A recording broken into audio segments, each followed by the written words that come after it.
اعوذ باللہ من الشیطان الرجیم بسم اللہ الرحمن الرحیم الحمد للہ رب العالمین والصلاۃ والسلام علی سید الانبیاء والمرسلین وعلی آلہ وصحبہ اجمعین ومن تبعهم بإحسان الی یوم الدین الذین آتیناہم الکتاب یتلونہ حق تلاوتہ۔ معزز حاضرین، اللہ رب العالمین نے قرآن کریم میں ارشاد فرمایا ہے، جو لوگ اللہ کے کلام کی تلاوت الذین آتیناہم الکتاب یتلونہ حق تلاوتہ، حق تلاوت کے ساتھ کرتے ہیں۔ حق تلاوت کیا ہے؟ حق تلاوت میں سب سے پہلی چیز ہے قرآن کا پڑھنا، اس کے بعد دوسری چیز اس کا سمجھنا، اور تیسری چیز ہے اس کے اوپر عمل کرنا۔ جنت کا جو بیان ہے تو کوشش کرنا کہ جنت جن لوگوں کو اللہ دینے والا ہے ویسا عمل کرنا۔ جہنم کا جو بیان ہے تو اپنے آپ کو اس سے روکنا۔ جن چیزوں کو حلال قرار دیا گیا ہے وہ کام کرنا، اور جس سے منع کیا گیا اس سے رک جانا۔ اس میں پہلی چیز کہ تلاوت کلام، یعنی قرآن کی تلاوت کرنا زیادہ سے زیادہ۔ اللہ کے نبی صلی اللہ علیہ وسلم نے ارشاد فرمایا ہے تلاوت کلام کی فضیلت، کہ اگر کوئی شخص قرآن کی تلاوت کرتا ہے تو اس کو ہر حرف کے بدلے اللہ رب العالمین 10 نیکی دیتا ہے۔ اور الف لام میم ایک نہیں 3 حرف ہے، الف 1 لام 2 اور میم 3۔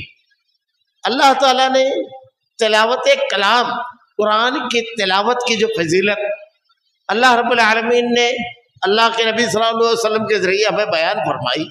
اگر چند باتیں اس میں صرف دیکھ لی جائے کہ تلاوت کلام، اللہ کے کلام کی تلاوت کی کیا کیا فضیلت ہے۔ ایک صحابی تھے حضرت کعب ابن مالک، ابی بن کعب رضی اللہ تعالیٰ عنہ۔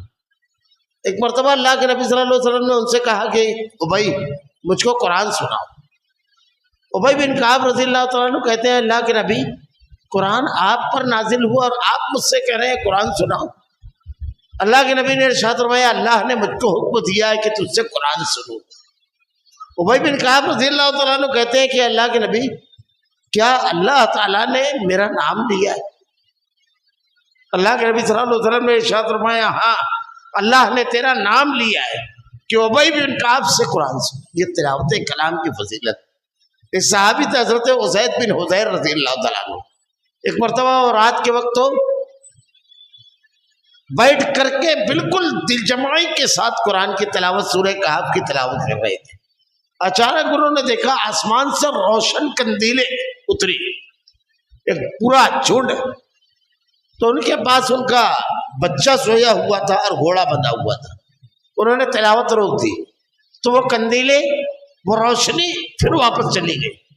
اللہ کے نبی صلی اللہ علیہ وسلم سے آ کر کے کہا کہ اللہ کے رسول، میں نے رات میں یہ منظر دیکھا کہ میں قرآن کی تلاوت کر رہا تھا اور آسمان سے روشن قندیلیں اتری، میرا بیٹا یحییٰ سویا ہوا تھا اور میرا گھوڑا بندھا ہوا تھا۔ میں اس خوف سے کہ گھوڑا بچکنے لگا، اس کو کچل نہ دے، میں نے تلاوت روک دی۔ اللہ کے نبی نے ارشاد فرمایا حسین، وہ فرشتوں کی جماعت تھی جو تمہاری کلام الہی کی تلاوت سننے کے لیے چلی آئی تھی۔ قرآن کی تلاوت۔ حضرت عمرو بن سلمہ رضی اللہ تعالیٰ عنہ ایک صحابی ہیں، صحیح بخاری کی روایت ہے۔ اللہ کے نبی صلی اللہ علیہ وسلم کے پاس ان کے قبیلے کے لوگ آئے اور آ کے کہنے لگے کہ اللہ کے رسول ہمارا امام بنا دیجیے۔ اللہ کے نبی صلی اللہ علیہ وسلم نے ارشاد فرمایا تم میں جو سب سے زیادہ قرآن کا جاننے والا ہے وہ تمہارا امام ہوگا۔ جب لوگوں کو دیکھا گیا کہ قرآن جاننے والا کون ہے زیادہ، تو عمرو بن سلمہ کہتے ہیں میری عمر 6 سال تھی، تو سب سے زیادہ قرآن انہی کو یاد تھا۔ جب لوگوں نے پوچھا کہ تم کو کیسے کہ قرآن اتنا زیادہ یاد ہے، یہ دیکھیے تلاوت کلام۔ اس وقت تو مدارس نہیں تھی، لیکن یہ تھا کہ حضرت عمرو بن سلمہ کا جو قبیلہ تھا وہ کاروانی راستے پر تھا، یعنی اس راستے سے قافلے گزرتے تھے۔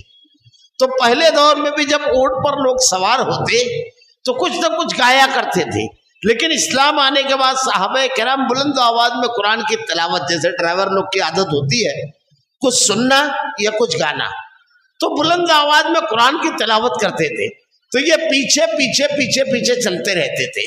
تو سن سن کر کے ان کو اتنا قرآن یاد ہو گیا تھا۔ حضرت عمرو بن سلمہ کہتے ہیں کہ اللہ کے نبی نے جب سنا تو کہا یہ تمہارا امام ہے. اس کے بعد قبیلے میں جب گئے تو وہ نماز پڑھاتے تھے، ایک ٹیلی پر یہ لوگ نماز پڑھتے تھے. تو نماز کے دوران ان کا کپڑا اتنا چھوٹا تھا کہ جب اڑ جاتا تو ان کا بدن کا کچھ حصہ نظر آ جاتا. تو قبیلے کے لوگوں نے کہا کہ تم اپنے امام کے لیے ایک کپڑا تیار کر دو. تو ایک لمبی قمیص حضرت عمرو بن سلمہ رضی اللہ تعالیٰ عنہ کو قبیلے کے لوگوں نے سی کر دی. تو وہ کہتے ہیں میرے لیے بہت زیادہ خوشی کا دن تھا. وہ تلاوت کلام کی بنیاد پر اپنی قوم کے امام ہو گئے. صحیح مسلم کی روایت ہے کہ اگر امامت کا انتخاب کرنا ہو تو تم میں اس شخص کا کرنا چاہیے جو سب سے زیادہ قرآن کی تلاوت کرنے والا ہو. یہ بہت اہم چیز ہے.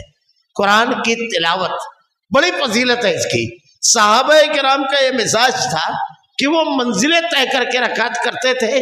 کتنے دنوں میں کتنا قرآن یاد کرنا ہے، کتنا قرآن کتنے دنوں میں تلاوت کرنا ہے. فاضل اوقات میں اور خاص طور سے رمضان المبارک کا یہ جو مہینہ ہے یہ عبادت کا مہینہ ہے. اللہ کے نبی صلی اللہ علیہ وسلم نے ارشاد فرمایا کہ اگر کوئی شخص سوتے وقت 30 آیتوں والی ایک سورہ ملک کی تلاوت کر کے سوتا ہے تو قبر میں عذاب جب آدمی کو سامنے سے آئے گا تو سورہ ملک کی تلاوت روکے گی. اور قیامت کے روز اللہ رب العالمین کی جناب میں یہ سورت اللہ سے درخواست کرے گی کہ رب العالمین یہ میری تلاوت کرنے والا تھا، اللہ تو اس کو بخش دے. اللہ کے نبی صلی اللہ علیہ وسلم نے ارشاد فرمایا اگر کوئی شخص سوتے وقت تینوں کل پڑھ لے وے کل کل اللہ احد کل اعوذ برب الفلق کل اعوذ برب الناس تو اللہ رب العالمین کی طرف سے ایک فرشتہ متعین کیا جاتا ہے جو ان کی حفاظت کرتا ہے. اللہ کے نبی صلی اللہ علیہ وسلم نے ارشاد فرمایا کہ اگر کوئی شخص کسی چیز پر آیت الکرسی کی تلاوت کر دے تو اللہ رب العالمین شیطان سے اس کی حفاظت فرماتا ہے. اللہ تعالیٰ نے قرآن کا ایک نام اور بیان کیا ہے، اس کا نام ہے قرآن کا فیہ شفاء للناس، یعنی خوبی اور ہے کہ یہ لوگوں کے لیے شفا ہے. تو شفا اس معنی میں ہے کہ مختلف صورتیں جو ہے مختلف مواقع پر اگر اس کی تلاوت کی جائے تو دم اور رقیہ کے لیے بھی اس کو بیان کیا گیا ہے، مگر جو قرآن و حدیث سے ثابت ہے. اب اس سلسلے میں بعض لوگوں کا معاملہ یہ ہے کہ جب انہوں نے دیکھا کہ اللہ تعالیٰ نے کہا ہے فی شفاء للناس، قرآن میں شفا ہے، تو اس کا تعویذ وغیرہ ٹانگ کر کے اس کو پہننے لگے. تعویذ اور گنڈا یہ تمام چیزیں جو ہے شرک ہے. یہ مسلکی اختلاف کے معاملہ نہیں ہے، کسی مسلک میں نہیں ہے. یہ بعد میں لوگوں نے اس کو بنا لیا. اللہ کے نبی نے ارشاد فرمایا ان الرقا والتمائم والتولت شرک. جس نے تمیمہ لٹکایا، گنڈا، تعویذ پہنی، اس نے شرک کیا. کھلا ہوا اللہ کے نبی کے سامنے ایک صحابی آئے، ان کے ہاتھ میں کڑا تھا. اللہ کے نبی صلی اللہ علیہ وسلم نے کہا اس کو اتار دو، اگر اسی حالت میں تمہاری موت ہو گئی تو ہرگز تمہاری نجات نہیں ہوگی. اللہ کے نبی نے ارشاد فرمایا اگر کوئی دھاگا ڈورا کچھ پہنتا ہے تو اللہ اسی دھاگے کے حوالے کر دیتا ہے، وہ اس کو شفا دے. حضرت عبداللہ بن مسعود ایک مرتبہ اپنے گھر آئے، اپنی بیوی کو دیکھا ماتھے میں تعویذ بندھا ہوا تھا. آپ نے پوچھا یہ کیا ہے؟ بیوی نے کہا یہ میری آنکھ گڑتی تھی، فلاں یہودی خاتون میرے پاس آتی ہے، وہ تعویذ لا کر دی، میں نے اس کو لگا لیا تو اچھی ہو گئی. عبداللہ بن مسعود نے کہا وہ شیطان تھا جو تم کو کچوکے لگاتا تھا، جب تم شرک کر لیے تو شیطان ہٹ گیا. اس کے بعد تعویذ نکالا اور کہا اللہ کی قسم آل عبد الرحمن شرک سے پاک ہے. ہر چیز کی اللہ کے نبی نے دعا بتائی ہے. دعا کتنی بتائی ہے؟ اللہ کے نبی نے کہا اگر کسی آدمی کو کوئی جگہ تکلیف ہے تو سیدھا ہاتھ وہاں رکھے، 3 مرتبہ بسم اللہ پڑھے، اسأل اللہ العظیم رب العرش العظیم ان یشفیک، یہ دعا پڑھ کر کے بھوکے. اگر اللہ تعالیٰ نے بڑھاپا اور موت نہیں لکھی ہوگی، یعنی اس بیماری میں اگر موت نہیں ہوگی اور بڑھاپا نہیں ہوگا تو اللہ تعالیٰ شفا دے گا. اللہ کے نبی صلی اللہ علیہ وسلم نے ارشاد فرمایا کہ اگر نیند نہیں آتی ہے، اللہم غارت النجوم وحدات العیون وانت حی القیوم لا تاخذوک سنۃ ولا نوم، پوری دعا بتائی ہے. اللہ کے نبی نے نظر بد کی دعا بتائی، وَإِسْكُمَا بِكَلِمَاتِ اللَّهِ التَّامَّاتِ مِنْ كُلِّ شَيْطَانٍ وَهَمَّاتِ وَمِنْ كُلِّ عَيْنٍ لَامَّةٍ، ہر چیز کی دعا بتائی ہے. لیکن پوری حدیث کی کتاب اٹھا کر دیکھ لیجئے، چاروں امامان دین، امام ابو حنیفہ رحمۃ اللہ علیہ، امام مالک، امام شافعی، امام احمد بن حنبل، سارے محدثین، کسی ایک نے کوئی ایک تعویذ لکھی ہو، یہ کھلا ہوا شرک ہے، بلکہ یہ تو قرآن کے ساتھ کھلواڑ ہے۔ اگر تعویذ میں قرآن لکھا ہوتا ہے تو قرآن پہن کر کے لیٹرین میں جانا اور باتھ روم میں جانا کیا درست ہے؟ اگر لکھا ہوا ہے قرآن تو، اور اگر قرآن نہیں ہے، میں نے ایک مرتبہ خطبہ دیا، اللہ رب العالمین نے لوگوں کو ہدایت دی، تو ایک وہ جو مستری لوگ کام کرتے ہیں جس پہ گارا وغیرہ اٹھاتے ہیں، گھمیلا، وہ بھر کر کے تعویذ ٹوٹی خطبے کے بعد۔ تو میں نے کہا کہ اس میں اکثر تعویذ میں آپ کو قرآن نہیں ملے گا۔ تو تقریباً 48 تعویذ میری موجودگی میں جو کھولی گئی تھی، یعنی میں مسجد سے جب نکلنے لگا تو اس میں شیطان، جبرائیل، اسرائیل، اسرافیل، میکائیل، اور کسی میں پہاڑے کی کتاب لے کر کے 23، 27، 29، 12 یہ سب لکھا ہوا تھا، کسی ایک میں نہیں ملا۔ اور یہ جو علم الاعداد ہے ہمارے یہاں جو 786 اور یہ سب بناتے ہیں، یہ آیا کہاں سے معلوم ہے؟ علم الاعداد، علم الاعداد یہ اسلامی فن نہیں ہے، اسلامی علم نہیں ہے، یہ کلدانی سلطنت جو تھی حضرت ابراہیم علیہ السلام کے دور میں، اس کا سب سے بڑا دیو جو تھا بال، اس کے سب سے بڑے پجاری نے اس علم کو ایجاد کیا، علم الاعداد کو۔ علم الاعداد کیا ہے؟ یہ جو حروف ہیں، ان حروف کے نمبرات ہیں، جیسے ابجد، الف بے جیم دال، الف کا 1، بے کا 2، جیم کا 3، دال کا 4، حوض، ہے کا 5، واو کا 6، زے کا 7، خطی، اس میں بڑا ہے، پھر اس کے بعد 8، 9، 10، کلمن، اب یہاں سے 10 شروع ہو جائے گا، کاف کا 10، لام کا 20 اور نون کا 30۔ تو ایسے یہ بنایا گیا علم، اس کا موجد، ایجاد کرنے والا وہ ہے، اور ہم لوگ یہ نمبرات استعمال کرتے ہیں۔ یہ آپ کو نمبرات کے تعویذ یونانیوں کے ہاں بھی ملیں گے، وہاں پر بھی۔ تو یہ علم فن ہے ہی نہیں۔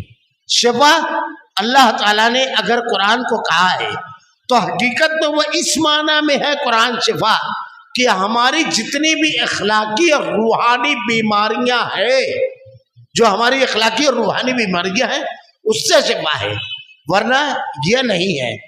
اللہ تعالیٰ نے شہد کے بارے میں قرآن میں کہا ہے کہ یہ شفاء للناس، اگر کوئی باٹلی ٹانگ لے ہوئے تو کیا اچھا ہو جائے گا کیا؟ جیسے ہمارے یہاں قرآن ٹانگ لے رہے ہیں، یہ شرک ہے۔ خیر، تلاوت کلام، اللہ کے نبی نے ارشاد فرمایا، یہ سورہ بقرہ اور سورہ آل عمران کی تلاوت کرتا ہے، قیامت کے روز یہ دونوں صورتیں اپنے پڑھنے والوں کے لیے رب سے جھگڑے گی کہ رب العالمین یہ تیرا خوب پڑھنے والا تھا، یہ ہماری تلاوت کرنے والا تھا، اے اللہ اس کو بخش دے، اے اللہ اس کو معاف فرما۔ تو تلاوت کلام کی بے شمار فضیلتیں ہیں۔ یہ رمضان المبارک نزول قرآن کا مہینہ ہے، خوب اس میں اپنے اہل خانہ کے ساتھ تلاوت کرے، خوب۔ اللہ تعالیٰ نے اس کی بے شمار فضیلتیں بیان کی ہے، اور اپنی زندگی کے کچھ حصے اس کی تلاوت کے لیے یہ متعین کر لے ہوئے۔ اللہ رب العالمین سے دعا ہے کہ رب العالمین خوب تلاوت کی توفیق دے، خوب عبادت کی توفیق دے رب العالمین۔ الہ العالمین ہمارا خاتمہ ایمان پر فرما۔ ربنا لا تزغ قلوبنا بعد إذ هديتنا وهب لنا من لدنك رحمة إنك أنت الوهاب۔ سبحانك اللهم وبحمدك أشهد أن لا إله إلا أنت أستغفرك وأتوب إليك۔